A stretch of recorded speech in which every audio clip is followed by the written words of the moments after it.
Doctor പറയുന്നത് test ചെയ്തപ്പോ ആനിയുടെ ബ്ലഡിൽ ഈ വൈറ്റ് കോർപ്പസൽസിന്റെ കൗണ്ട് വളരെ കൂടുതലാണെന്നാണ്. അതിന് മരുന്ന് കഴിച്ചാൽ മാറില്ലേ?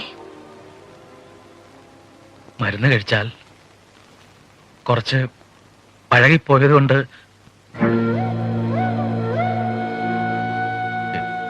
ചീത്തയാകുന്ന ബ്ലഡ് മാറ്റി പുതിയ ബ്ലഡ്, ഈ ട്രാൻസ്ഫ്യൂഷൻ എന്നൊക്കെ പറയുന്ന, അതല്ലാതെ വേറൊന്നും ചെയ്യാനില്ലെന്നാ ഡോക്ടർ പറയുന്നത്.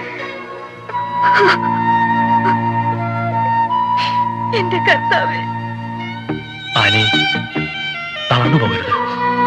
മനസ്സിന്റെ ശക്തി ചോർന്നു പോകാൻ സമ്മതിക്കരുത്.